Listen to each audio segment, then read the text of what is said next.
11 अंदर रहेंगे। जो पापी होगा उसको बिजली मार देगी।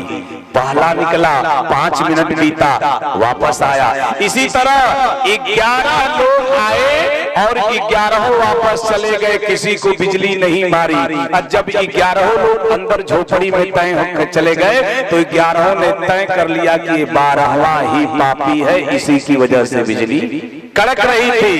और उन 11 ने मिल करके उस 12वें व्यक्ति को उठाया और उठा करके बाहर फेंकना चाहा। उसने कहा क्यों फेंक रहे हो? कहा तुम पापी हो, तुम्हारे वजह से बिजली आ रही है और हम लोगों को हमारे पुण्य से बच जा रही है, और तू बाहर निकलेगा तुझको मारेगी। बिना उसके किसी सफाई के, बिना उसके एनालिसिस किए, बिना उसके परीक्षण किए, बिना उसके जीवन चरित्र को जाने, इन 11 ने उठाकर 12वें को मारा और बाहर फेंक दिया। जैसे बाहर फेंका, गड़गड़ाहट हुई, बादलों में रगड़ हुई, तड़की बिजली। इन 11 ने हंस करके कहा अब ये मरेगा। और जब तड़की चमकी और चमक करके झोपड़ी पर गिरी, 11 मर गए और 12वां आदमी बच गया, क्योंकि वही बुरी आत्मा था। एक बुरी आत्मा कई पापात्माओं के निस्तरण का कारण हो जाता है। आप पूछोगे बाबा ये कोई प्रमाण है? बाबा तुलसी ने मोहर लगाया।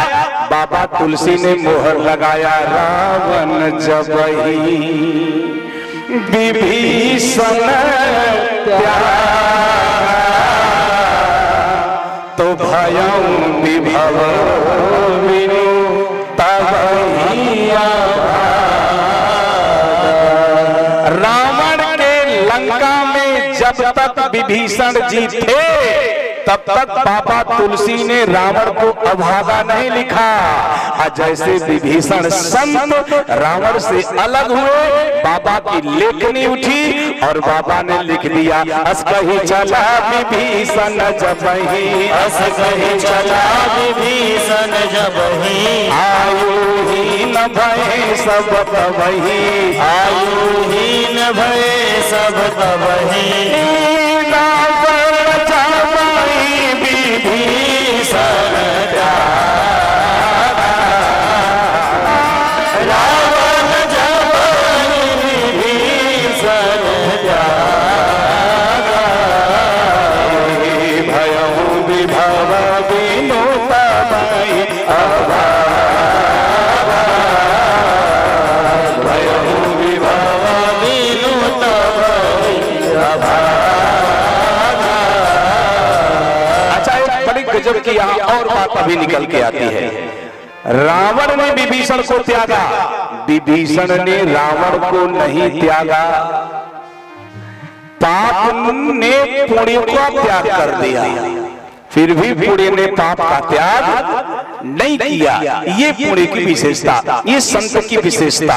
तो जैसे उद्घोषणा हुई कि कल के युद्ध में पितामह भीष्म पांडवों का वध करेंगे, खलबली मच गई श्रोता भगवान। और जैसे खलबली मची, संध्या का समय, पांडवों का शिविर लगा है। 7 अछौड़ी सेना के मालिक पांडव थे और 11 अछौड़ी सेना का मालिक दुर्योधन था। उसका नाम दुर्योधन नहीं था। महाभारत जब पढ़ेंगे ना तो उसका नाम सुयोधन मिलेगा। उसका नाम दुर्योधन नहीं है, उसका नाम सुयोधन है। लेकिन जब उसने गलत करना शुरू किया, हमारे संतों ने कहा अब ये सुयोधन महाभारत ग्रंथ में रहेगा। हम लोगों के लिए तो दुर्योधन ही हो गया। ये सुयोधन नहीं है, ये दुर्योधन है। तो निवेदन करो, संतों की अपनी व्यवस्था, सबका शिविर लगा है। पांडव अपने शिविर में सो रहे हैं, अर्जुन अपने में, युधिष्ठिर अपने में, भीष्म अरे नकुल अपने में, सहदेव अपने में, भीम अपने में, सब सो गए भोजन करके। एक जग रहा है, एक जग रहा है। बाबा तुलसी हैं, कहते हैं सोता कौन है, जगता कौन है? तो बाबा ने परिभाषा कर दिया, एहि मोहनी सा सब सोहनिहारा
जागहि जोगी, जग जामिन जागहि जोगी, परमारति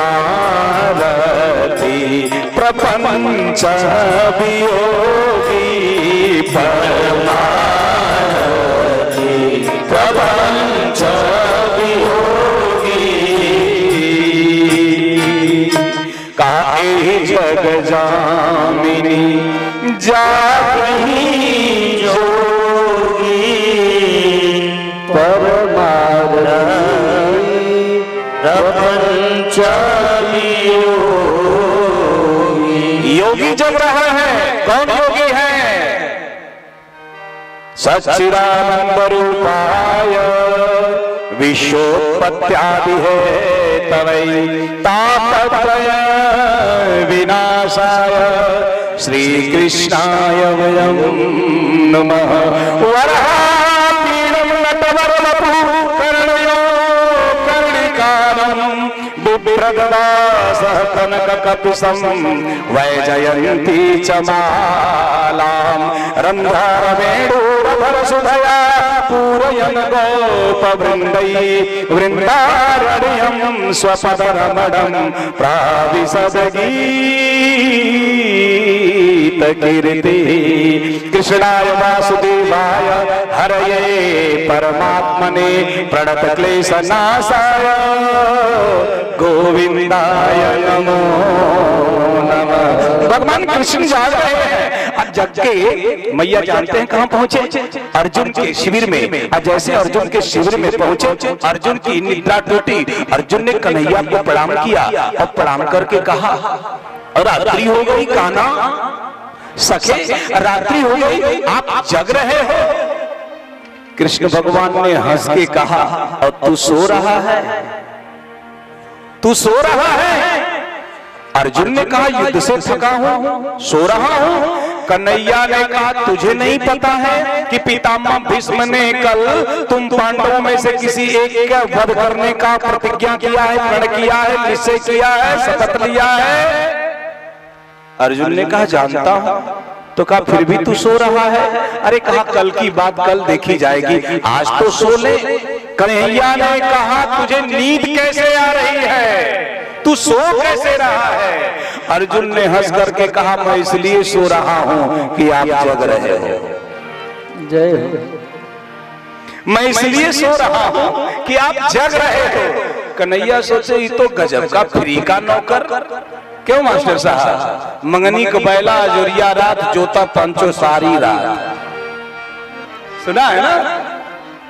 गजब का बना दिए सब हमें। वहां से लौटे देखे पांचों सो रहे हैं। कन्हैया को नींद नहीं आई। दौड़ते दौड़ते ब्रह्म मुहूर्त की बेला आ गई। पहुंचे कृष्णा के दरवाजे। कृष्णा यानी द्रौपदी।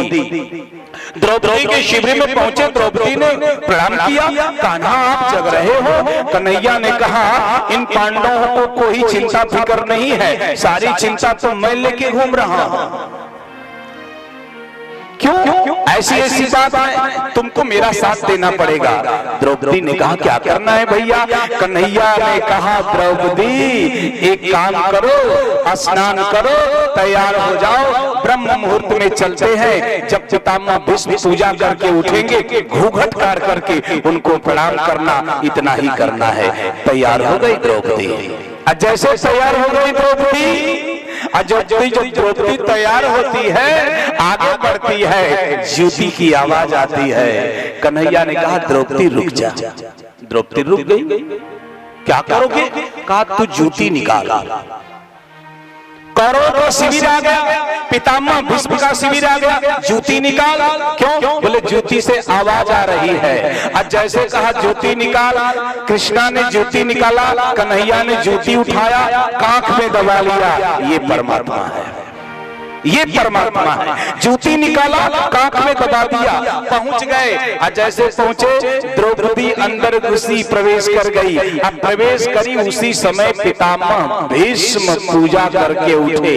और जैसे पूजा करके उठे, द्रौपदी ने पंडित पाद होकर के प्रणाम किया, दंडवत। और जैसे कहा दंडवत, पितामह के मुख से अनायास निकला, अखंड सौभाग्यवती भव। जय हो। जैसे निकला अखंड सौभाग्यवती भव, वैसे द्रौपदी ने अपना घूंघट उठाया। ये आंचल माताओं का बड़ा गजब है मैया। ये आंचल क्या है? घूंघट को ढक देता है। ये आंचल क्या है? भगवान का प्रसाद ले लेता है। ये आंचल क्या है? प्रणाम करने के लिए लगाया जाता है। ये आंचल क्या है? संझवत दीपक बुझा दिया जाता है। ये आंचल क्या है? जा तुहर नाश। ये भी है ना? ये आंचल बहुत छिपाए हुए हैं। इस आंचल में बहुत है। आंचल जैसे उठा, द्रौपदी का चेहरा दिखा। पितामह भीष्म ने कहा, द्रौपदी तुम किसके साथ आई हो? जैसे कहा किसके साथ आई हो, बाहर कन्हैया सुन लिए, अब मेरा नंबर आ गया। कन्हैया समझ गए मेरा नंबर आ गया। द्रौपदी ने कहा, बात बना करके दासी के साथ आई हूँ। अब जैसे कन्हैया ने सुना कि दासी बता दिया, वैसे अपना खट से पीताम्बरी घूंघट का डाल लिया। कन्हैया ने पीताम्बरी को घूंघट बना लिया। श्याम रामचंद्र भगवान की पीताम्बरी को घूंघट बनाया। जब घूंघट बनाया तो पितामह भीष्म पास पहुंचे। जैसे पास पहुंचे तो कन्हैया ने सोचा कहीं ऐसा ना हो कि चेहरा कुछ दिख रहा हो, और जोर से खींचा। और जोर से खींचा तो पीछे की खिड़की खुल गई। घूंघट और खींचा तो पीछे की खिड़की खुल गई। जब पीछे की खिड़की खुल गई, पीठ दिख गया। पितामह भीष्म जान गए ये कौन है। आज जैसे जाने, पितामह भीष्म ने कहा, अब यह भी स्थिति आ गई कान्हा। आज जैसे कहा यह भी स्थिति आ गई। कन्हैया ने अभिवादन के लिए हाथ जोड़ा, जूती कांख से नीचे गिर गई। जैसे जूती नीचे गिरी, पितामह भीष्म ने कहा, कान्हा ये जूती कांख में दबाए थे क्यों? कहा, जूती की सुरक्षा के लिए मैंने इसको कांख में दबा दिया। हंस पड़े पितामह, और हंस करके कहा पितामह ने, अरे जिस कन्हैया को अपने भक्त की जूती तक की चिंता है, उसके भक्त का दुनिया में कोई बाल बाका नहीं कर सकता। मेरी क्या विशाल है, ये परमात्मा है। ये परमात्मा की व्यवस्था है साहब। हम विश्वास परमात्मा पर नहीं करते। बाबा तुलसी लिखते कि करऊं सदा तीन कई रखवारी, जिमि बालक राखई माता। मैं अपने भक्तों की रक्षा करता हूँ। कैसे करता हूँ? जैसे माँ अपने बच्चे की रक्षा करती है, अपने बालक की रक्षा करती है, ऐसे भक्तों की रक्षा करता हूँ। मैं निवेदन कर रहा था, उसी भक्त की श्रेणी में जैसे लक्ष्मण लाल ने भगवान से कह दिया कि गुरु तू ना तू न जान ही का, गुरु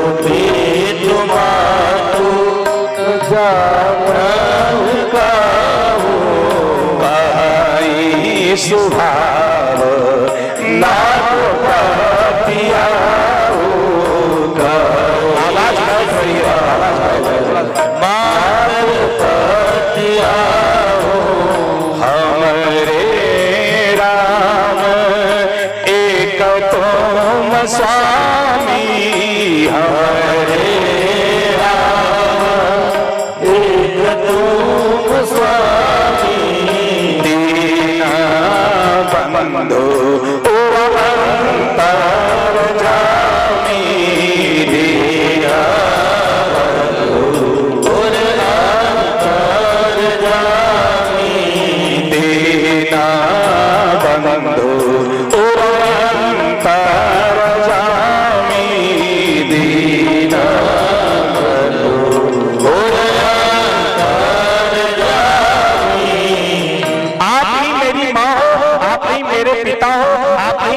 स्वामी हो, आप ही मेरे गुरु हो, आप मेरे सर्वस्व हो। जैसे कहा आप मेरे सर्वस्व है श्रोता भगवान राम लक्ष्मण जी के मुख को देखने लगे। ये लक्ष्मण कौन है हो? लक्ष्य मनः यस्य स लक्ष्मण, जिसका मन सदैव परमात्मा में लगा रहे, यानी जिसका मन ही लक्ष्य हो जाए वो लक्ष्मण है। इनका लक्ष्य क्या है? परमात्मा की सेवा, भगवान की सेवा के लिए अवतार लक्ष्मण लाल जी का हुआ। ये तो शंकर भगवान के अंशभूत है। भगवान राम मुस्कुरा करके सीता जी को देखे, बड़ी गजब की बात बता रहा हूं मैया, ध्यान से सुनना। भगवान मुस्कुरा करके सीता जी को देखे, जब सीता जी को देखे मानो सीता जी ने इशारा किया कि अगर आप एक को ही माता पिता मान रहा है तो थोड़ा सा देख न लिया जाए कि सही क्या है, थोड़ा सा चेक कर लिया जाए सही क्या है। भगवान ने लक्ष्मण से परीक्षार्थक बात कहा, ए लक्ष्मण तो ठीक चलो, लेकिन अपनी माँ से आज्ञा लेकर के आओ। जैसे कहा माँ से आज्ञा लेकर के आओ, लक्ष्मण जी न इधर देखे न उधर, दौड़े सीधे माता सुमित्रा के पास। जैसे माता सुमित्रा के पास दौड़ करके पहुंचे, माता सुमित्रा को प्रणाम किए। माता सुमित्रा ने लक्ष्मण लाल जी के मुख को देखा, समझ गई। माता ने सारी बात पूछा, लक्ष्मण ने बता दिया राम वनगमन की बात, सीता जी के वनगमन की बात बता दिया। जैसे सुमित्रा जी सुनी, तू क्यों यहाँ आया है?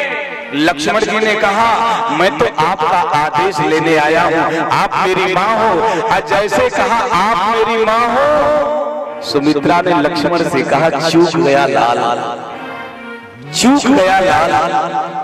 लक्ष्मण जी ने कहा क्या हुआ माँ? सुमित्रा मैया ने कहा लक्ष्मण तुम पता नहीं है तुम्हारी माँ कौन है, तुम्हारे पिता कौन है? लक्ष्मण जी राम जी के साथ कही हुई बात को विस्मृत हो गए, बोले आप मेरी माँ हो, दशरथ जी मेरे पिता हैं। माता सुमित्रा एक बेटे को सीख दे रही हैं। बाबा तुलसी लिखते हैं, माता सुमित्रा ने कह दिया जानते हो तेरी माँ कौन है, तेरे पिता कौन है? कहता तो तुम्हारा माँ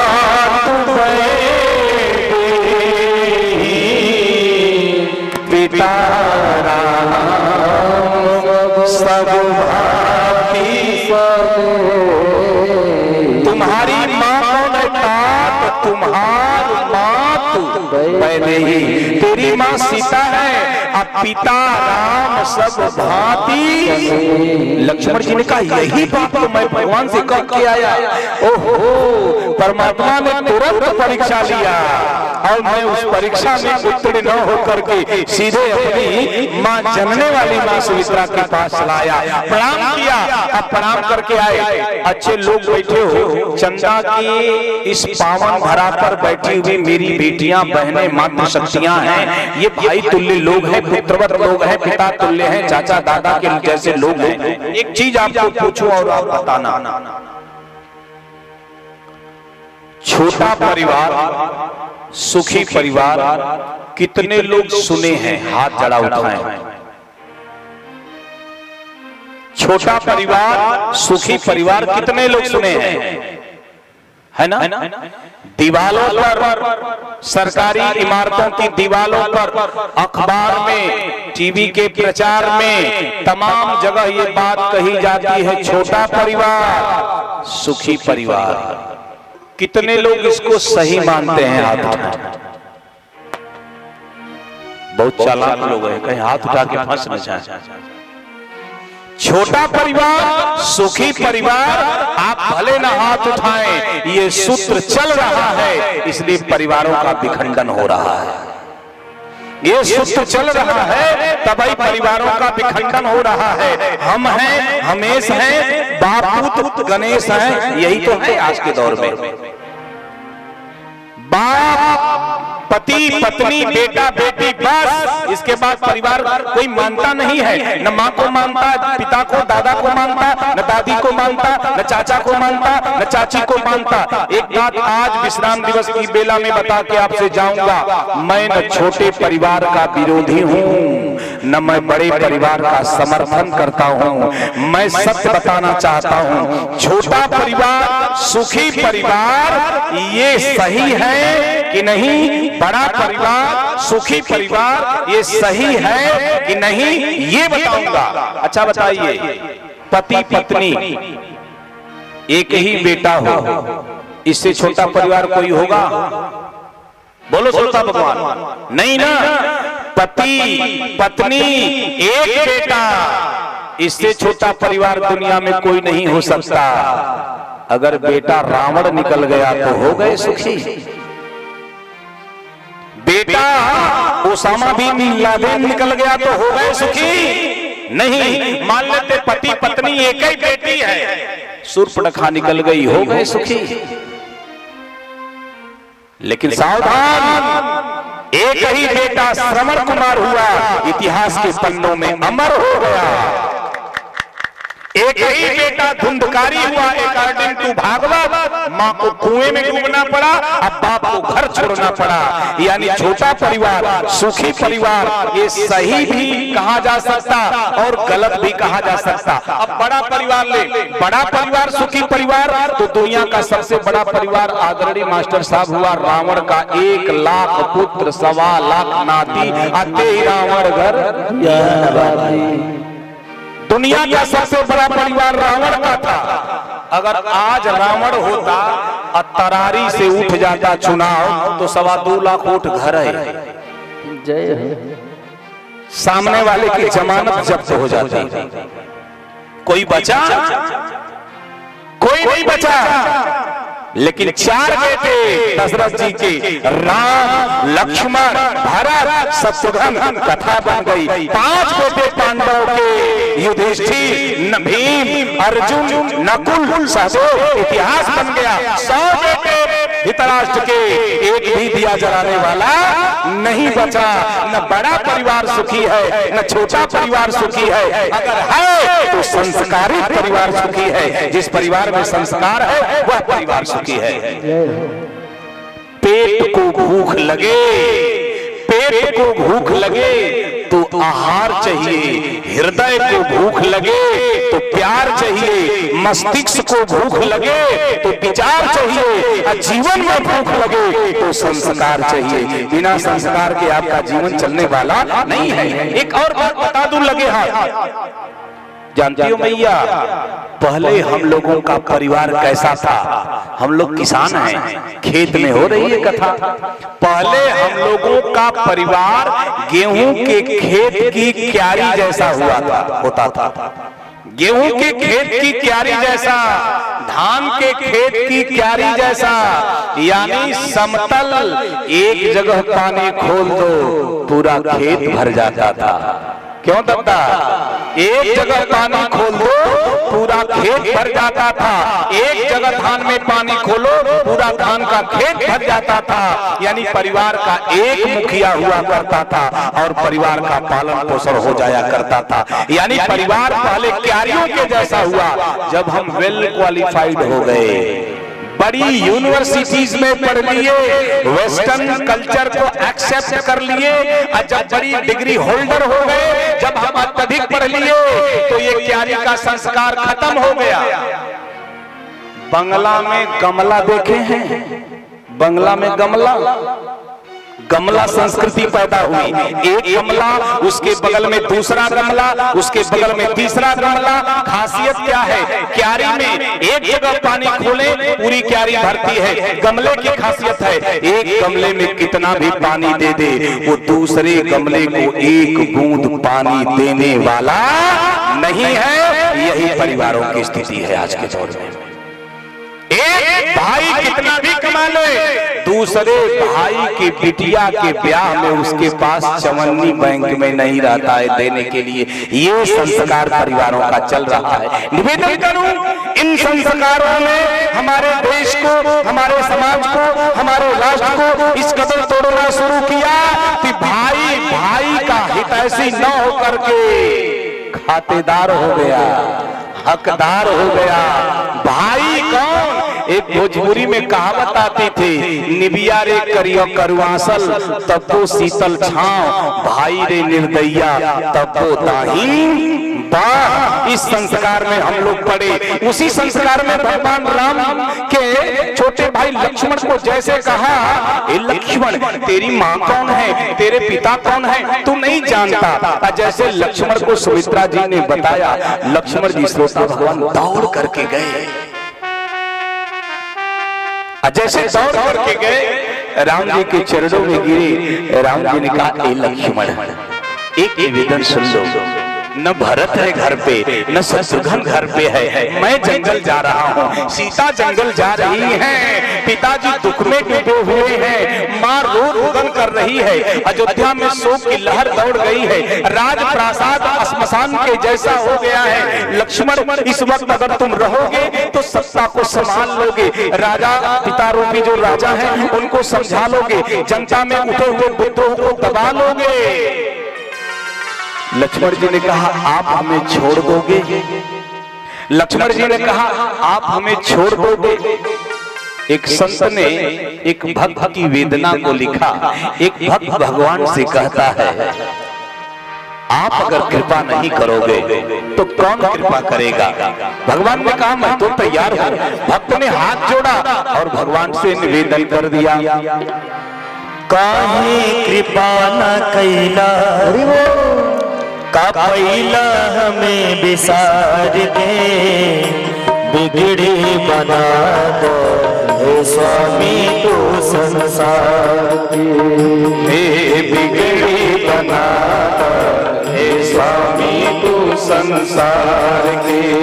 काहे कृपा न कैला, काहे कृपा न कैला का पैला हमें बिसार दे, बिगड़ी बना दो हे स्वामी तू संसार की, बिगड़ी बना दो हे स्वामी तू संसार की। जरा है बताइए, तालियों के द्वारा स्वागत करेंगे।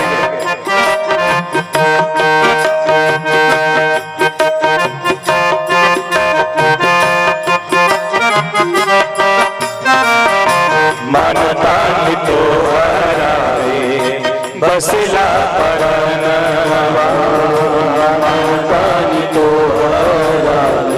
बसला परनवा, बीतला भजनिया 12 महीना, बीतला भजनिया 12 महीनवा, ये मनतान तो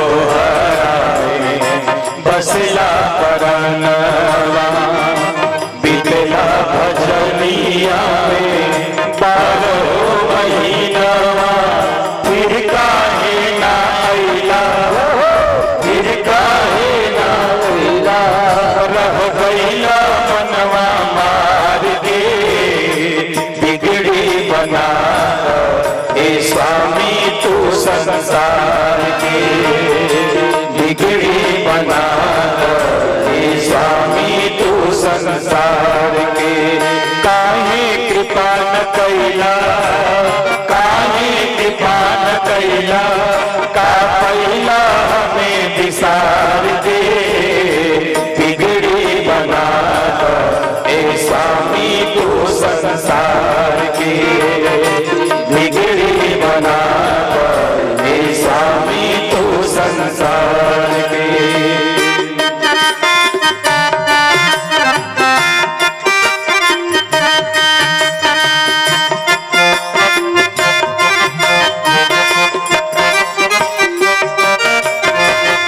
जानला चरैया के महिमा बड़ाई, जानला चरैया के महिमा बड़ाई, कब से जो हत पारी असरा लगाई, से जो हट बाई असरा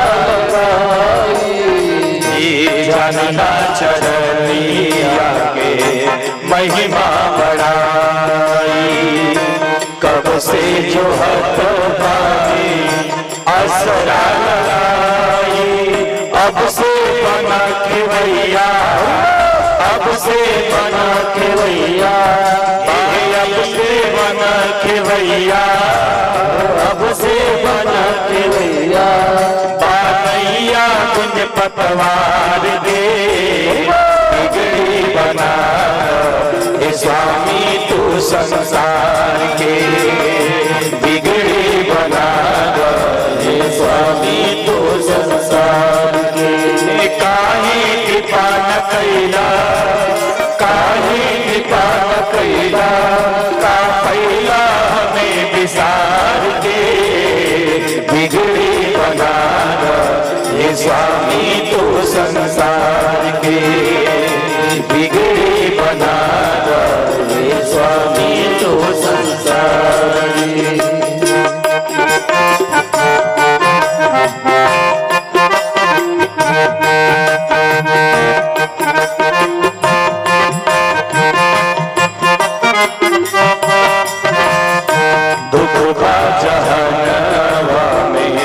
सुखबा सपनवा, दुखबा जहनवा में सुखबा सपनवा, सोचली के हमनी के होई बरसाना, सोचली के हमनी के होई बरसाना, ए दुखबा जहनवा में सुखबा सपनवा, सोचली के हमनी के होई दर्शनवा, लेकिन श्याम बिहारी, लेकिन श्याम बिहारी, लेकिन श्याम बिहारी, लेकिन श्याम बिहारी, ना मिलल भरोसा प्यार के, बिगड़ी बना हे स्वामी तो संसार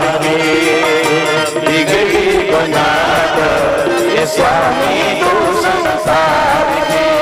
काहे कृपा न कैला, काहे कृपा न कैला, का पैला हमें विसार के, बिगड़ी बना हे स्वामी तो संसार के, बिगड़ी बना हे स्वामी तो संसार के।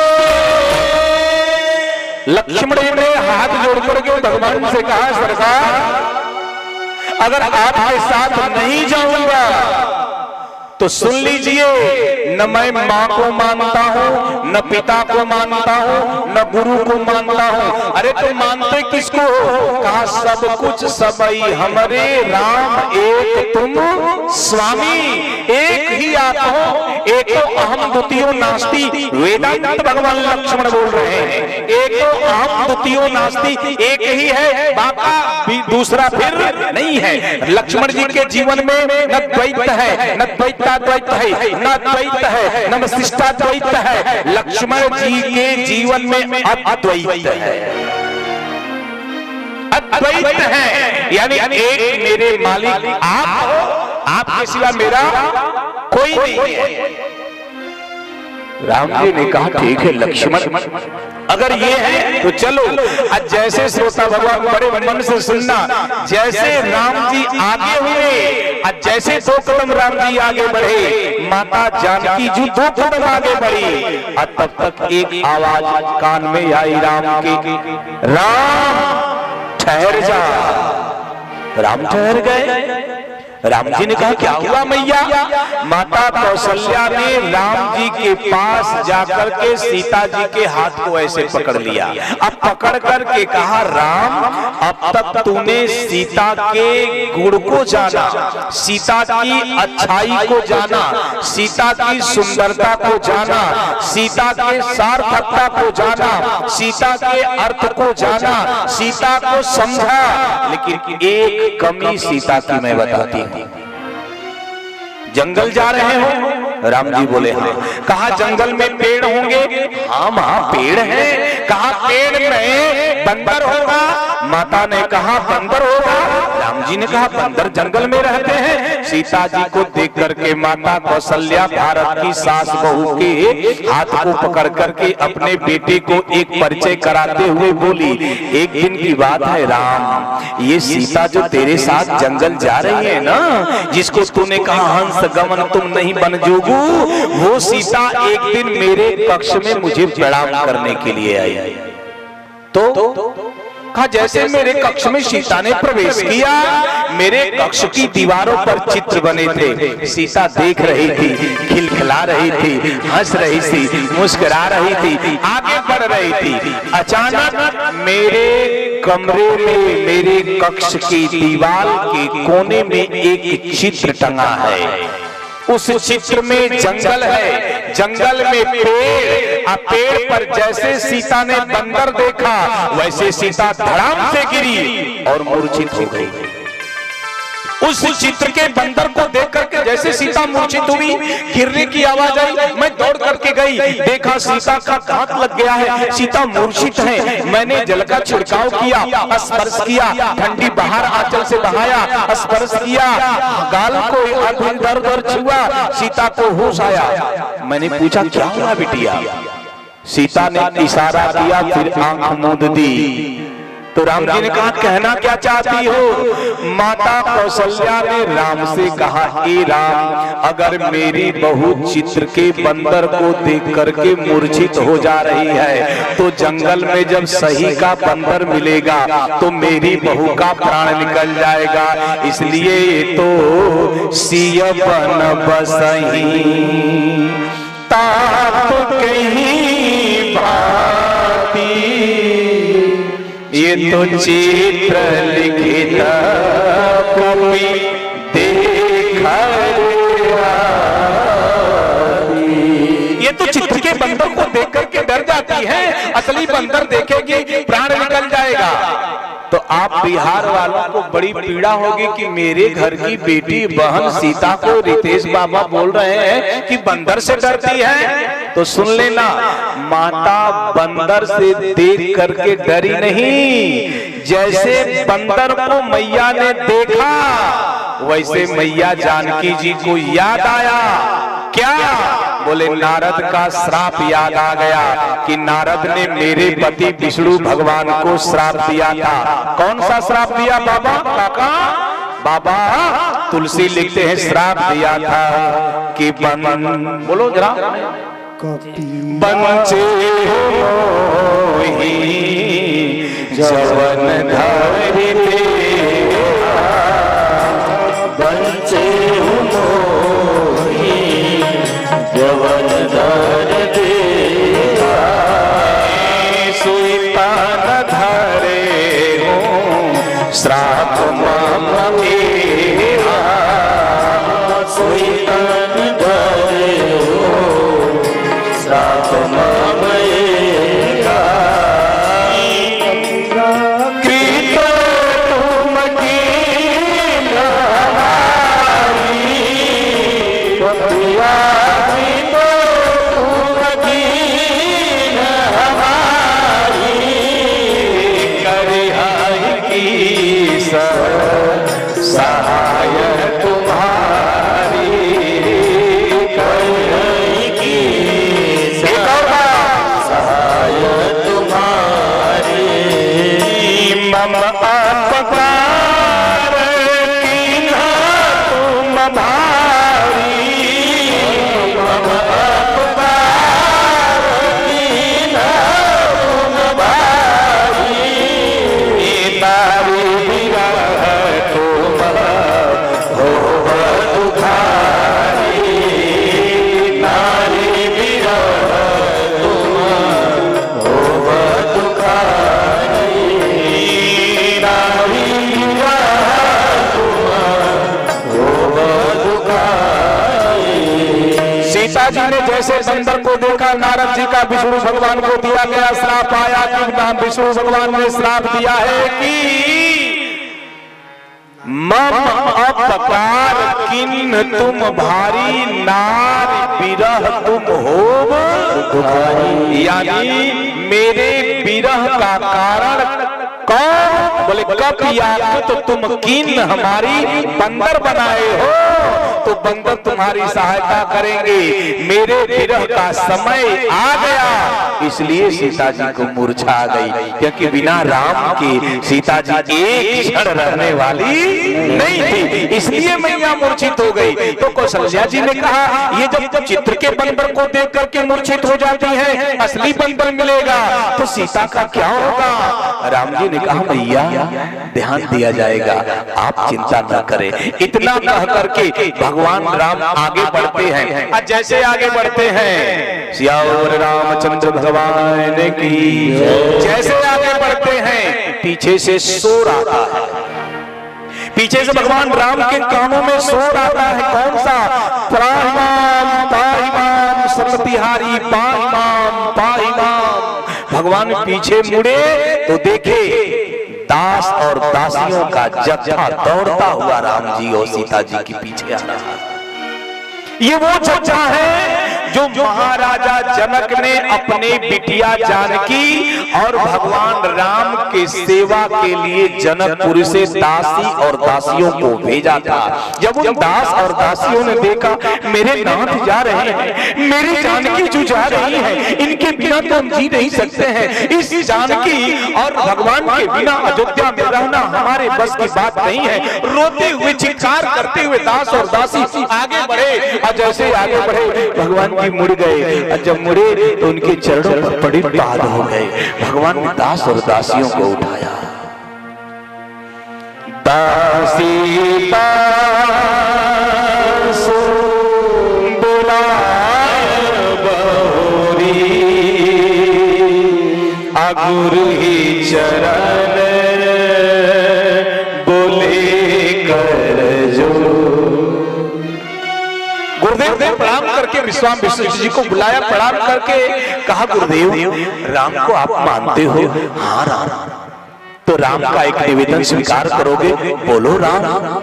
वशिष्ठ जी से राम जी ने कहा सबके सार सहाय गोसाई, करब जनक जननी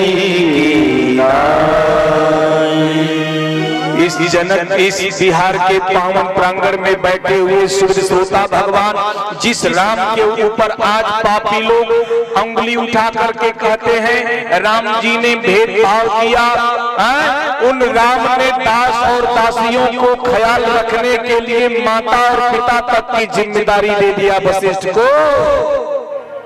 इनके सार संहार गोसाई, करब जनक जननी की नाई। कौन दोष दे सकता है मेरे प्रभु राम जी को, जिन राम जी ने चराचर जगत को अपने हृदय से लगा करके उन्हें आत्मसात किया। उन परमात्मा को दोष देने वाले को परमात्मा नरक में जगह नहीं मिलेगी, कीड़े पड़ेंगे। जो राम भद्र के ऊपर भी उंगली उठा देते हैं, दुख होता है, पीड़ा होती है। और निवेदन करो श्रोता भगवान, इतना कह करके जैसे आगे बढ़े, आगे बढ़ते हैं, सुमन दौड़ कर आते हैं, रथ लगाते हैं, माँ जानकी जी चढ़ती हैं, भगवान राम चढ़ते हैं, लक्ष्मण जी चढ़ते हैं। और जैसे रथ आगे बढ़ता है, गजब की घटना घटती है। पूरा अयोध्यावासी पीछे पीछे, अयोध्यावासी पीछे पीछे। जानकी जी ने भगवान को स्पर्श करके कहा सरकार जरा पीछे देखिए। भगवान ने जैसे पीछे देखा, अयोध्या के नर नारी, भगवान ने रथ को रोका। आप सब कहां? अयोध्या वासियों ने कहा जहां मेरे प्रभु श्री राम, जहां मेरी जानकी जी, वहां अयोध्या वासी। भगवान ने कहा हम 14 दिन के लिए जंगल नहीं जा रहे, 14 महीने के लिए जंगल नहीं जा रहे हैं, 14 वर्ष के लिए जंगल जा रहे हैं। और जब अयोध्या में नागरिक ही नहीं रह जाएंगे तो अयोध्या के सत्ता सिंहासन की देख रेख कौन करेगा? अयोध्या सुनी हो जाएगी। नगर वासियों ने हाथ जोड़ करके कहा अयोध्या हम नहीं छोड़ेंगे। बोले पीछे पीछे आ रहे हो और कह रहे हो अयोध्या नहीं छोड़ेंगे। नगर वासियों ने कहा हम अयोध्या में हैं, अयोध्या में थे, अयोध्या में ही रहेंगे। अरे कहा छोड़ के जा रहे हो, कह रहे हो रहेंगे। नगरवासियों ने कहा और बाबा तुलसी लिख दिए अयोध्या कहा ताई दिवस जहां भान प्रकाशो अताई अवध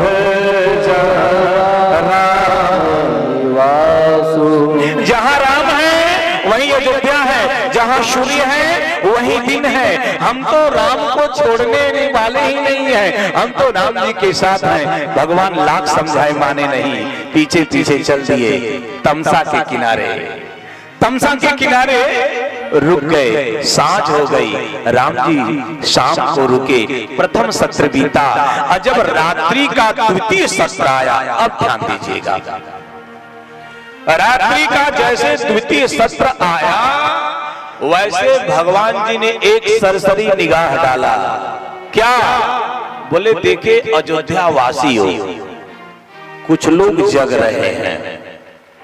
भगवान ने सोचा अगर ये सो जाते सब तो हम चुपके से निकल जाते। ये है कि जग नहीं रहे हैं। एक त्रेता के लोग थे जो राम हमें छोड़ के चले न जाएं इसलिए जग रहे थे, और आजकल के तथाकथित पड़े हुए लड़के 3 बजे रात तक चैटिंग करते हैं, मोबाइल के लिए जग रहे हैं। गलत कह रहा हूं? इवन अगर रिश्तेदारी में जाते हैं कहीं, किसी रिश्तेदार के यहाँ पानी आ गया, पानी पिएंगे, चाय आ गया, नमकीन खाएंगे, रिश्तेदार सामने बैठा है, वो पूछेगा ये बाबूजी कैसे? ठीक है। अम्मा कैसे? ठीक। अरे तो जब यही करना था तो घर ही रहे होते। मैं जो बात करता हूं तात्कालिक बोलता हूं, ये गलत है। रिश्तेदारी में जाओ, मित्र के यहाँ जाओ, अपने के यहाँ जाओ तो पूरा समय दे दो, न यहाँ के रहो न वहाँ के रहो। सुल्तानपुर में मैं कथा कह रहा था, एक माता जी आगे बोल रही थी, हमने कहा अरे मैया कथा में बोला नहीं जाता, चुप हो जाइए। चुप हुई, फिर बोलने लगी। फिर हमने कहा अरे मैया घर में ताला वाला बंद की है ना?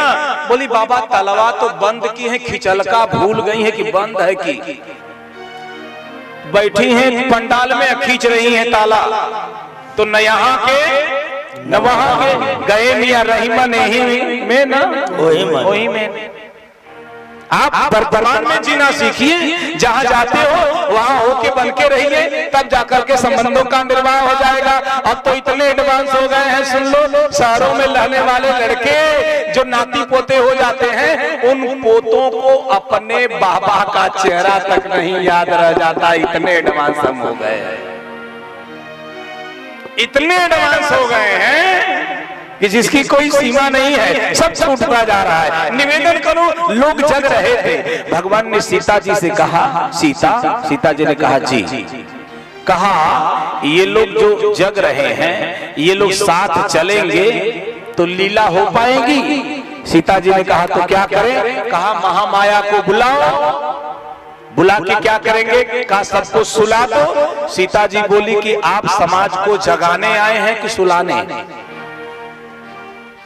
सीता जी बोली आप समाज को जगाने आए हैं कि सुलाने? अरे भगवान ने कहा अगर ये नहीं सोएंगे तो जो लोग जंगल में सोए हैं वो नहीं जगेंगे। मैं जगाने आया हूं लेकिन इनका सोना जरूरी है। सीता जी बोली ठीक है। याद किया, महामाया आई। जैसे महामाया आई, सीता जी को प्रणाम किया। सीता जी ने कहा सरकार से पूछो क्या करना। भगवान राम को दंड प्रणाम करके महामाया ने कहा सरकार आदेश। भगवान ने कहा सबको सुला दो। महामाया आगे बढ़ी, फिर लौट के आई। जैसे लौट के आई तो भगवान से बोली थोड़ा सा कंफ्यूजन है। भगवान ने कहा काहे का कंफ्यूजन? महामाया ने कहा सदा सदा के लिए सुलाना है कि रात भर के लिए? भगवान ने कहा सिर्फ रात भर के लिए। भले महामाया ने कहा कुछ लोगों का सर हिल रहा है। पहले रात्रि में पहले रात्रि में बुजुर्ग जगते थे, खांसते थे, खौंकते थे तो चोर भाग जाते थे कि बुढ़ऊ जाग रहे हैं। आजकल बुढ़ऊ सो जा रहे हैं, लड़के जाग करके 3 बजे तक चैटिंग कर रहे हैं। उल्टा हो गया, उल्टा सब हो रहा है। निवेदन करो, एक बार उसमें मुंडी हिल रही थी, तो जब मुंडी भी हिलती है, बुजुर्गों की भी हिलती है, हम लोगों में पुरुषों में भी किसी जो बूढ़े हो जाते हैं किसी किसी की मुंडी हिलती है, माताओं में भी मुंडी हिलती है, सर हिलता है। अंतर है, जानते हैं क्या है दद्दा? पुरुष अगर बुजुर्ग है सर हिलता है तो ऐसे ऐसे हिलता है, देख लेना, इट्स अ प्रैक्टिकली ऐसे ऐसे हिलता है। अब माताएं अगर बुजुर्ग हैं, इनका अगर कभी सर हिलता है तो ऐसे ऐसे नहीं। हमने अपने गुरु से कहा जब सर हिलना है तो एक दिशा में क्यों नहीं हिलता? पुरुष का ऐसे ऐसे हिलता है, माताओं का ऐसे ऐसे। तो उन्होंने हंस करके कहा इसलिए पुरुष कहता है अपनी पत्नी से कि कहो जिंदगी भर तो मनमानी कैलू, बुढ़ौतिया में भी तो कुछ सुधर जा। तो कहती जब जिंदगी भर ना मननी तो बुढ़ऊ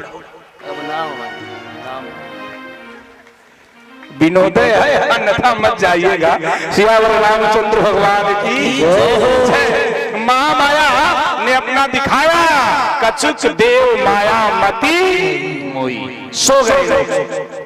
जब सब लोग सो गए, भगवान राम ने सुमंत को जगाया। सुमंत रथ पे बैठा, रथ को इस कदर लेके आगे बढ़ गए सुमंत कि रथ की लीक तक नहीं बनी और रथ निकल गया। सुबह सब लोग जब जगे, जब सब लोग जगे, चारों तरफ राम जी को देख रहे हैं। न राम जी हैं, न सीता है, न लखन है, न रथ है, न सुमंत है। रोने लगे और रोते हुए अयोध्या वासियों ने कहा राम जी हमें सोते हुए छोड़ के चले गए, पिता की वचन को मानना था, जंगल जाना था। सीता जी सोते हुए छोड़ के चली गई, पति का अनुसरण करना था। लक्ष्मण जी सोते हुए छोड़ के चले गए, सेवा करना था। लेकिन देश का प्रधानमंत्री सोती हुई जनता को छोड़ के चला गया। प्रधानमंत्री कौन? सुमंत। देश का प्रधानमंत्री सोती हुई जनता को छोड़ के चला गया। अरे देश का प्रधानमंत्री जनता को जगाता है, कभी नोट बंद कराता है, कभी जीएसटी लगाता है, जगाता जनता जागे तो उस प्रधानमंत्री होता है। जनता ने, अयोध्या वासियों ने श्राप दिया कि जो देश का प्रधानमंत्री नागरिकों को तमसा के किनारे सोता हुआ छोड़ दिया, हम श्राप देते हैं कि प्रधानमंत्री सुमंत ने हमें तमसा के किनारे सोता हुआ छोड़ा है। तो ये मेरा श्राप है कि राम जो तुमको गंगा किनारे रोता हुआ छोड़ देंगे। ये नगरवासियों का श्राप है। श्राप लगा, और जब श्राप लगा ना श्रोता भगवान पड़ा बरबस राम सुमंत्र पठाए, असुर सरि तीर आप चलिया। अच्छा मैं देख रहा हूं समिति के लोग बताए नहीं कब तक बोलना है, जाना भी है हमको। थोड़ा सा और बढ़ा दे आगे आप लोग की है। सियावर रामचंद्र भगवान की जय। निवेदन करो, भगवान राम गंगा के किनारे पहुंचे और सुमंत जी लौट गए। आइए बड़ी प्यारी कथा। अब जैसे सुमंत जी लौटते हैं, अयोध्या में साँझ के वक्त रथ रुकता है, हिम्मत सुमंत की नहीं हो रही है, जुटा नहीं पा रहे हैं कि प्रवेश करे अयोध्या में। साँझ हो गई, रात्रि का प्रथम सत्र आया। चोरी चोरी धीरे धीरे राजप्रासाद में जैसे गए और जैसे रथ को खड़ा किया, रथ को सुना नगरवासियों ने देख लिया, जान गए राम नहीं लौटे, सीता नहीं लौटी, लक्ष्मण नहीं लौटे, रथ खाली लौटा है। सुमंत जैसे प्रवेश किए कोप भवन में, भैया ध्यान से सुनना, कोप भवन में जैसे प्रवेश किया वैसे राजा दशरथ जी करवट बदले, करवट बदल करके सांस लिए, सुमंत को देखे और सुमंत को देखे उठ के बैठ गए। सुमंत, राम आ गया, मेरा लक्ष्मण आ गया, मेरी सीता आ गई। जैसे तीनों का नाम लिया, राम जी, लक्ष्मण जी, सीता जी का। सुमंत जी ने जयजीव को प्रणाम किया, उत्तर तो नहीं दिया। कहा राम नहीं लौटे। आपके आज्ञाकारी पुत्र हैं। राजा दशरथ रोने लगे और रो करके सुमंत से कहते, सुमंत तुम तो मेरे मित्र हो, तुम तो मेरे सखा जैसे हो सुमंत। मैंने राम को अयोध्या का राज सिंहासन देने का सभा में संकल्प लिया था। जो राम राजा बनने वाला था उस राम को मैंने जंगल दे दिया। राव सुनाई दीन बनवासु सो सुन भय नहर सो सुत बिछुड़ा गयो न प्राणा को पापी बड़ मोहि समा। ऐसे बेटे को छोड़ते वक्त, ऐसे बेटे के बिछोड़ के वक्त मेरा प्राण नहीं निकल गया। मैं अभागा दशरथ जिंदा रहा। इन आंखों ने अपने बेटे को अपने से दूर होते हुए जाते देखा। सुमंत इस अभागा दशरथ का हृदय फट क्यों नहीं गया? कलेजा टूट क्यों नहीं गया? प्राण निकल क्यों नहीं गए? क्यों? बोले राम जी कौन है? बोले राम जीव है, जीव के जीव है, जो सबको सुख देते हैं। वो राम जो जीव शरीर से निकलता है तो शरीर मृत प्राय हो जाता है। वो जीव मेरे सामने से जो सबको जीवन देता है चला गया, फिर भी ये बगा दशरथ जिंदा रहा। सुमंत इस दशरथ को जीने का कोई अधिकार नहीं है। छटछटा गए। संदेश लक्ष्मण जी का कुछ कट सुना। जब लक्ष्मण जी का कट संदेश हुआ सुना तो थोड़ा सा ढाढ़स आया। बातें तो बहुत हैं लेकिन समास में बता रहा हूं, इधर ही रह जाऊंगा। बहुत बातें हैं, समाज में बता रहा हूं। जैसे लक्ष्मण जी का कट संदेश सुना तो हंसे थोड़ा सा। सुमंत को लगा हंस रहे हैं, मानो सुमंत ने कहा अपने मित्र राजा दशरथ से, आपके अंदर कुछ ढाढ़स कैसे आ गया?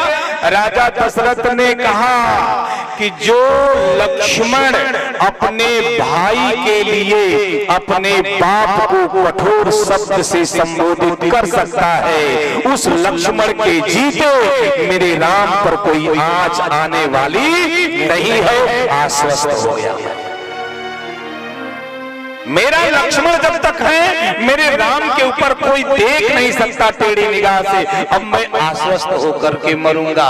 लेकिन छटछटाए, अब जब छटछटाए आंखें लाल हो गई, निकल सी गई, हाथ पांव पटकने लगे और दौड़ करके कौशल्या आती हैं और राजा दशरथ के सर को अपने गोद में रख लेती हैं। और जैसे गोद में रखती हैं तो ध्यान दीजिएगा, बड़ी प्यारी कथा आती है। जैसे दशरथ जी के सर को अपनी गोद में रखा माता कौशल्या ने, सर के ऊपर हाथ रखा, धीरज धरी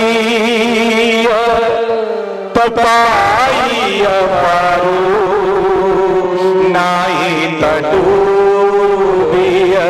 सब परिवार। धैर्य रखेंगे तो इस विपत्ति के समंदर को पार कर जाएंगे। अगर धैर्य छूट गया तो इस विपत्ति के समंदर में आप डूब जाएंगे। और जब समंदर में डूब जाएंगे तो जब आप डूबेंगे, आप कौन हो? कर्णधार तुम अवध जहाज, अयोध्या रूपी जहाज के आप कप्तान हो। कप्तान की खासियत होती है जहाज डूब जाती है लेकिन कप्तान जहाज से कूद करके भागता नहीं है। जहाज के साथ कप्तान डूबता है लेकिन जहाज के डूबने से पहले कप्तान जहाज को छोड़ करके भागता नहीं है। आप कर्णधार हो, आप बेचैन हो जाओगे तो कैसे अयोध्या वासी रहेंगे? राजा दशरथ ने एक बार कातर निगाह से कौशल्या को देखा। अब देखा कौशल्या समझ गई। मां कौशल्या ने दशरथ जी से पूछा, राम की याद आ रही है? दशरथ जी ने कहा नहीं। अब ध्यान से सुनना, राम की याद आ रही है? दशरथ जी ने कहा नहीं। कहा लक्ष्मण की याद आ रही है? दशरथ जी ने कहा नहीं। सीता की याद आ रही है? दशरथ जी ने कहा नहीं। कहा हम रानियों की याद आ रही है? दशरथ जी ने कहा नहीं। कहा राज का ध्यान आ रहा, दशरथ जी ने कहा नहीं। कोष दिखाई दे रहा, कहा नहीं। कहा साम्राज्य दिखाई दे रहा, सिंहासन दिखाई दे रहा, भरत दिखाई दे रहा, शत्रुघ्न दिखाई दे रहा, राज की जनता दिखाई दे रही। दशरथ जी ने कहा मुझे इस वक्त कुछ नहीं दिखाई दे रहा, तो आपको क्या दिखाई दे रहा है? दशरथ जी ने कहा मुझे इस वक्त एक चीज दिखाई दे रहा। क्या? कहा श्रवण कुमार और उसके माता की छटपटाती लाश दिखाई दे रही है और कुछ नहीं दिखाई दे रहा। श्रवण कुमार और उसके माता पिता की छटपटाती लाश दिखाई दे रही है। बोले क्यों?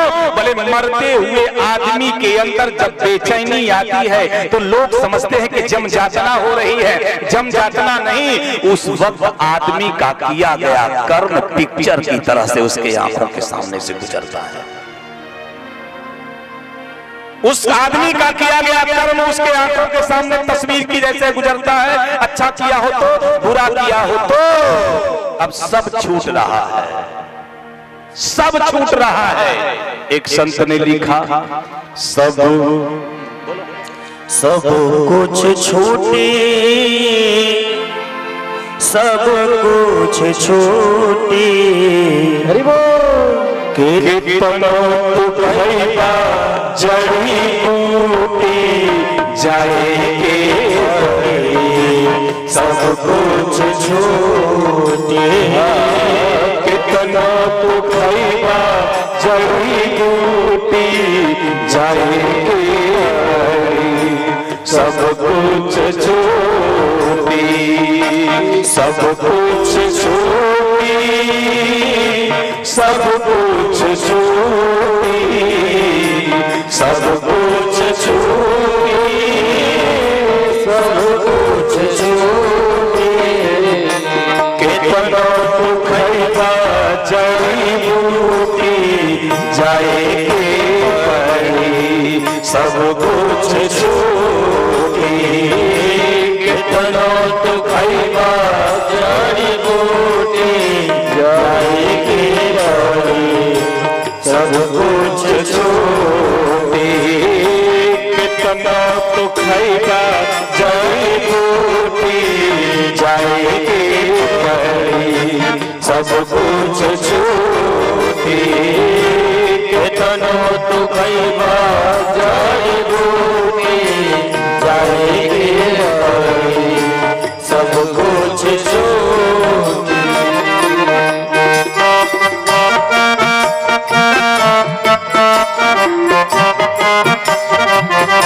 दिल आलिशान संग मर मर के मकान हो, दिल आलिशान संग मर मर के मकान हो। सारे पुलों के साधन समान हो, सारा लोग के साधन समान हो।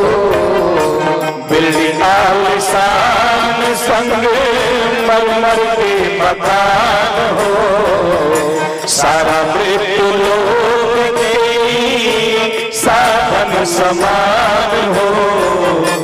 जाई नाही साथे खोटी कौड़ी, जाई नाही साथे कौड़ी फूटी जाएगी पड़ी, सब कुछ छूटी। जाई नाही साथे कौड़ी फूटी जाएगी पड़ी, सब कुछ छूटी।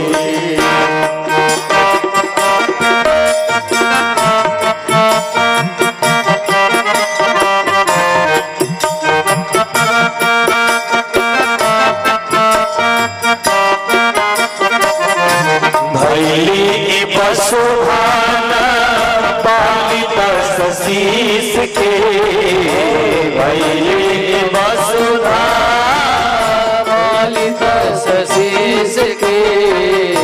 भैली वसुधा पालिता शीश के, भैली वसुधा पालिता शीश के।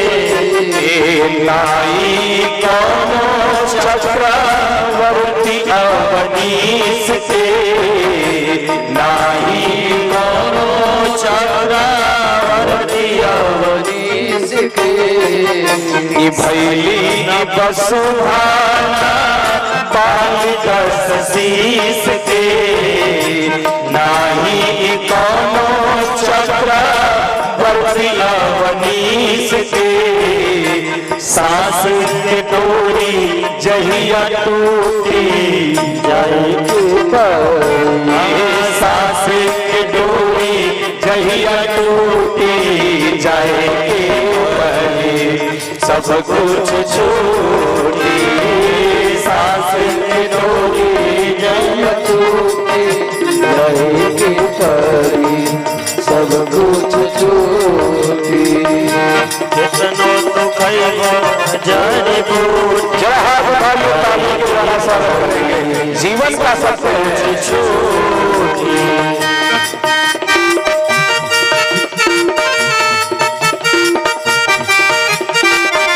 शाश्वत सत्य बस एक राम नाम जी, शाश्वत सत्य बस एक राम नाम जी।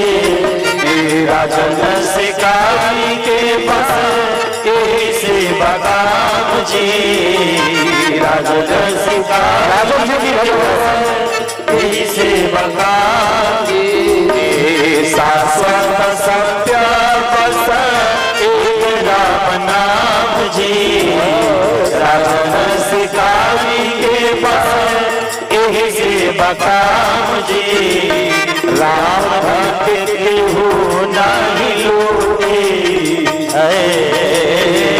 राम भक्त के हो नहीं लोगे, चाहे के बारे सब कुछ छोड़े।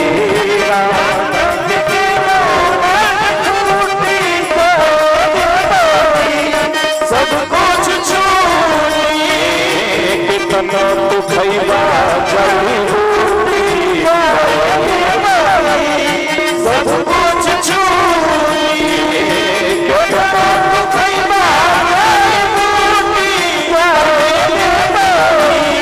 सब कुछ छूटी। जिसका जन्म उसका मृत्यु शाश्वत सत्य है। राजा दशरथ जी का प्राण एकदम आ गया, और जैसे निकलने को हुआ सत्य सामने प्रकट हो गया, और सत्य प्रकट हो गया तो बाबा तुलसी लिखते हैं कि तापस अंध श्राप सुधिया, कौशल्य सब कथा सुनाई। तापस अंध श्राप सुधि आई, कौशल्य ही सब कथा सुनाई। तापस अंध, उस अंधे तपस्वी की याद आई। बाबा स्पष्ट लिखते हैं, याद किसकी आई? अंधे तपस्वी की। तापस अंध श्राप सुधि आई, और कौशल्य ही सब कथा सुनाई। ईमानदारी से बता दो बैठे हुए लोग, दुनिया में 2 प्रकार के लोग होते हैं, एक बलवान और एक बुद्धिमान। एक बलवान बुद्धिमान दोनों।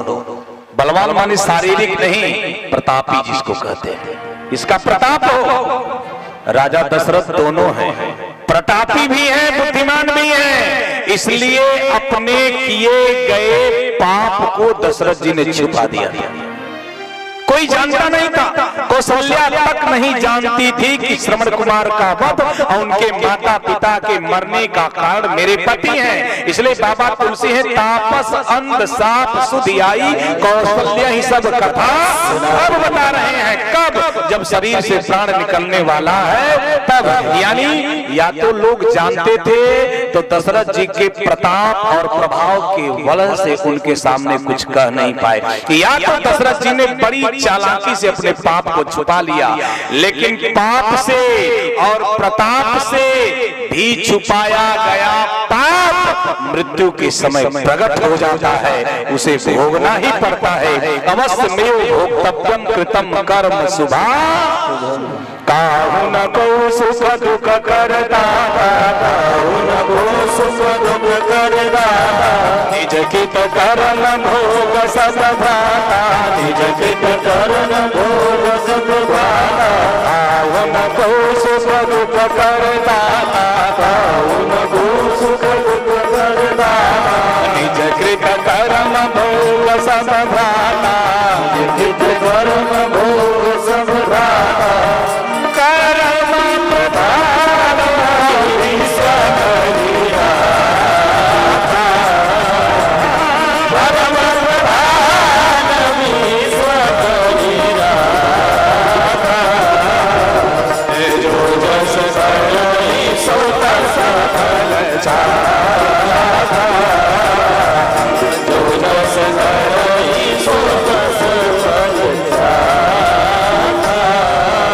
अवश्य में भोगवत्यम कृतम कर्म शुभाशुभम, हर कोई अपने किए गए शुभ अशुभ कर्म को भोगता ही भोगता है। जैसे दशरथ जी ने कहा तपस्वी का श्राप मुझे लगा, कौशल्या जी पूछ बैठी कैसा श्राप लगा, क्या हुआ था? जैसे पूछा क्या हुआ था, राजा दशरथ की आंखों से झरझर झरझर आंसू गिरने लगे।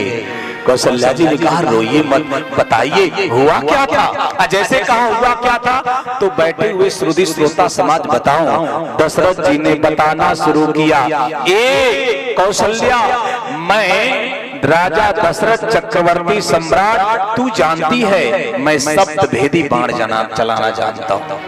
हाँ जानते हैं। कहा उस सप्त भेदी बाण से एक पाप हो गया। कौन सा पाप हुआ? महर्षि उद्यान और उनकी पत्नी चंद्रकला। महर्षि उद्यान और उनकी पत्नी चंद्रकला, उनका एक लौता बेटा था जिसका नाम श्रवण। अच्छे लोग बैठे हैं, आप जानते हो या नहीं? आज जान जाओ। श्रवण कुमार के माता पिता जन्मांध थे कि बाद में अंधे हुए, कोई बता सकता है? कोई जानता है? बता देता हूं। श्रवण कुमार के माता पिता जन्मांध नहीं थे, बाद में अंधे हुए।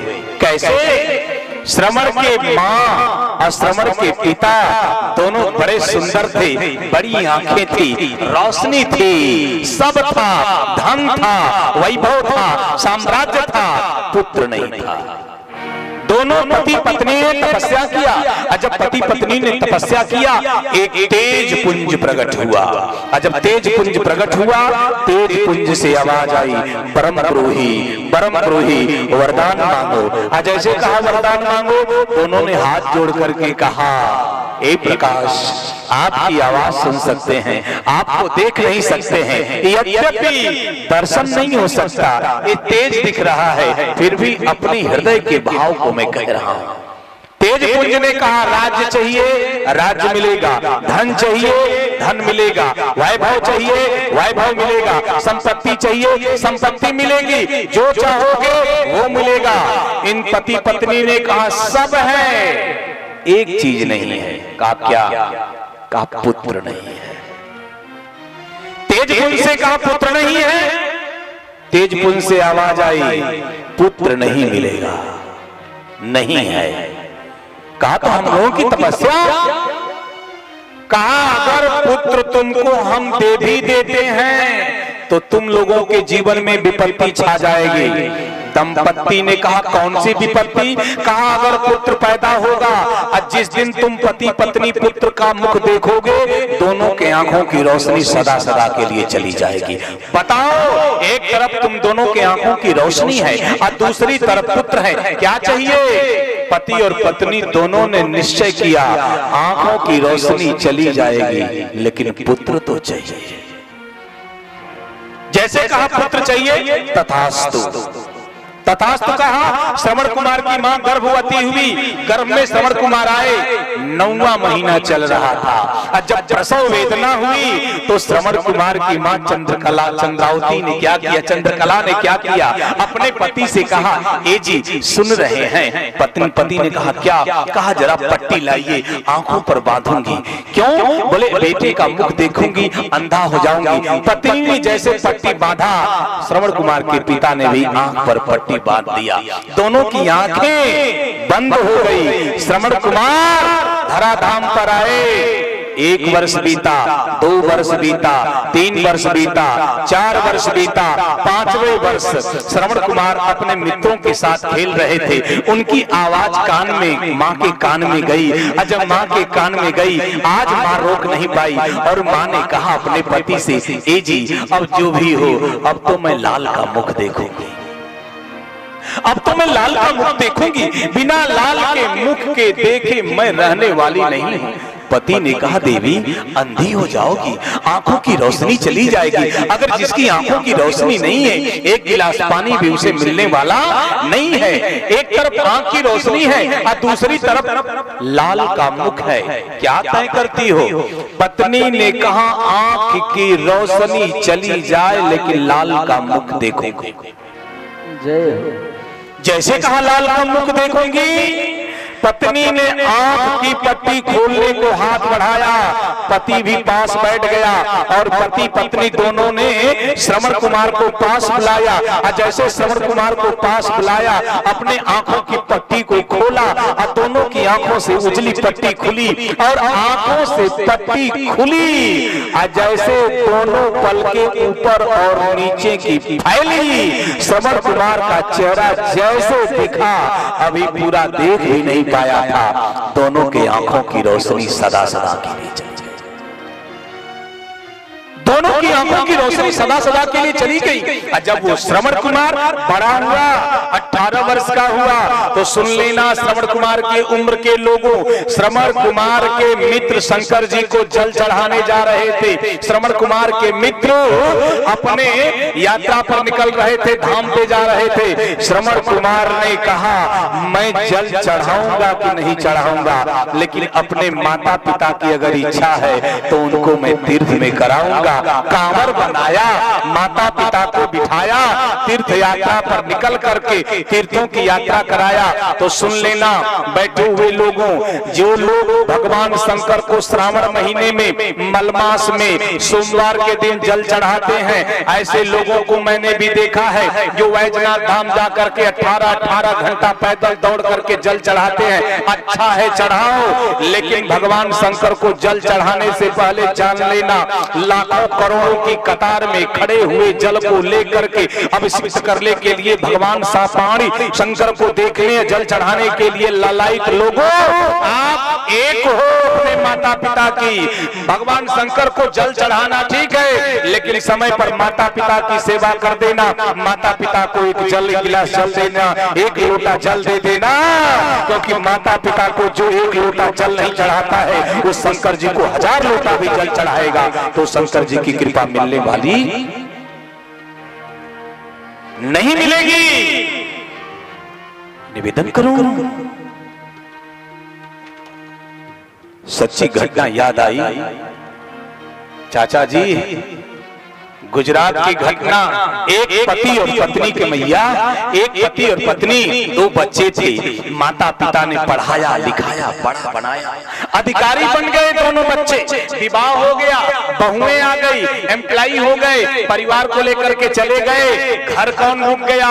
वो बूढ़े माँ और बाप। अचानक पिता को हार्ट अटैक आया और पिता मर गया। जब पिता मर गया, बूढ़ी माँ बची, बच्चे आए, अंतिम संस्कार किए, विधि विधान से संस्कार हुआ। लेकिन घटना घटी, बाप की 13 ही नहीं बीती, संपत्ति का बंटवारा हो गया, घर बट गया, द्वार बट गया, खेत बट गया, बंगला बट गया, बगीचा बट गया, फैक्ट्री बट गई, बैंक बैलेंस बट गया, सब बट गया। चंदा गांव के जैसे कुछ बुजुर्ग इकट्ठा हुए जो मानस जी कराते हैं, 28 तक का निर्धारण हो गया। गांव के पंचों ने बच्चों से कहा, बेटा बाप की 13 ही नहीं बीती, संपत्ति का बंटवारा कर लिए। बच्चों ने कहा, दादा संपत्ति का बंटवारा सुना, विवाद नहीं हुआ, यह नहीं सुना, वी आर वेल क्वालिफाइड, हम बड़ी यूनिवर्सिटीज के बड़ी डिग्री होल्डर हैं, हम पढ़े लिखे लोग हैं। घर बट गया, द्वार बट गया, खेत बट गया, फैक्ट्री बट गई, संपत्ति बट गई, बैंक बैलेंस बट गया, विवाद नहीं हुआ। पंचों ने हंस करके कहा, बेटा सब बट गया। कहा, विवाद नहीं हुआ? नहीं। कहा कुछ बचा नहीं? कहा नहीं। सब बट गया, तीसरे की जरूरत नहीं पड़ी तत्ता। पंचों ने कहा बेटा लेकिन एक चीज रह गया। कहा क्या? कहा घर के कोने में पड़ी बूढ़ी माँ। बूढ़ी माँ का क्या होगा? बच्चे हंसे। दादा माता पिता ने पढ़ाया है बड़े परिश्रम से, बड़ी यूनिवर्सिटीज में पढ़े हैं, बड़ी डिग्री होल्डर है हम। It's a simple. जब सब बट गया तो माँ भी बट जाएगी। 15 दिन बड़े भाई के पास और 15 दिन छोटे भाई के पास। पंडाल में बैठ करके भगवान की कथा सुन करके जीवन से तथा सर्वथा दूर करने वाले, सकल कलकुश विध्वंस करने वाली पतित पावनी श्री रामचरितमानस रूपी मंदाकिनी में अवगाहन करके जीवन से तथा सर्वथा दूर करने वाले कविता कानन केसरी कविकुल चक्र चूड़ामणि कलि पावना अवतार कविकुल कुमंत कलाधर हिंदी साहित्य गगन के प्रचंड मार्तंड प्रातः स्मरणि पूज्यपाद संत प्रवर गोस्वामी तुलसीदास जी महाराज की अर्धालियों को अपने जीवन में आत्मसात करके जनमानस के मानस में रामचरितमानस के पिरो करके जनमानस में रस बढ़ा रहे हो। तो जो ईश्वर रसो वैसा की भावना अनुप्राणित हो करके कितना पीबंद सतरम शाम राम नाम को सार्थक करने वाले राम रसायन तुम्हारे पासा सदा रहो रघुपति के दासा, इस भावना से भूषित होने वाले लोगों एक बात मेरी सुन लेना। इतिहास की अविस्मरणीय पृष्ठों पर स्वर्णिम अक्षरों में अंकित होकर के ये बालक ये बात कह करके आपसे विदा होगा और ये बात ढिढोरा पीट करके कहेगा कि माँ के गर्भ में मांस के लोथड़े में पलने वाले हम और आप माँ के गर्भ में 9 महीने रहते हैं, माँ का खून पीते हैं, माँ का दूध पीते हैं और जब प्रसव पीड़ा दे करके माँ के गर्भ से बाहर आते हैं तो मांस के लोथड़े होते हैं। उस मांस के लोथड़े को माता पिता संवार करके मनुष्य की योनि में पहुंचाते हैं। अपने भूखे रहते हैं, बच्चे को भोजन कराते हैं, अपने फटे कपड़े पहनते हैं, बच्चे को बढ़िया कपड़ा पहनाते हैं, अपने अनपढ़ रहते हैं, बच्चे को बड़ी यूनिवर्सिटीज में पढ़ाते हैं, अपने पुराने घरों में रहते हैं, बच्चे के कमरे को बढ़िया से सजाते हैं। यानी मांस के लोथड़े को खींच करके मनुष्य की योनि में माता पिता पहुंचा देते हैं। और हम लोग जब बड़े क्वालिफाइड हो जाते हैं तो इन माता पिता को मनुष्य की योनि से खींच करके बंदर की योनि में पहुंचा देते हैं, कभी इस टाल पर कभी उस टाल पर, और कहते हैं हम शिक्षित हैं, कहते हैं हम शिक्षित हैं। धिक्कार है ऐसी शिक्षा पर, लानत ऐसी शिक्षा पर, हंसता हूं ऐसी शिक्षा पर। जिस बेटे के ने अपने पिता के पांव को नहीं दबाया, जिस बेटे ने अपने माँ के मुख में 2 गंगा जल नहीं डाला, जिस बेटे ने अपनी माँ की वेदना को नहीं समझा, उसके जीने का कोई मतलब नहीं है। बच्चों ने कहा 15 दिन माँ बड़े भाई के पास, 15 दिन छोटे भाई के पास, माँ बट गई।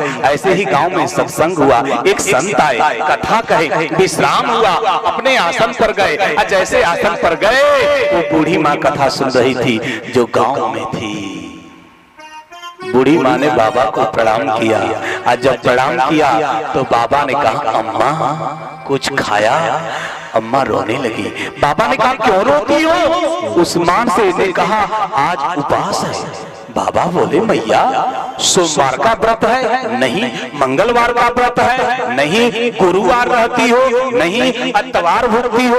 नहीं। एकादशी रहती हो? नहीं। ज्योतिका आज नहीं है, जन्माष्टमी आज नहीं है, रामनवमी नहीं है, बहुरा आज नहीं है, प्रदोष नहीं है, व्रत किस बात का है? उस माँ ने रोते हुए कहा बाबा आज 31 तारीख है और जिस महीने में 31 तारीख आती है न बड़ा बेटा भोजन देता है न छोटा बेटा भोजन देता है, भूखे रहना पड़ता है।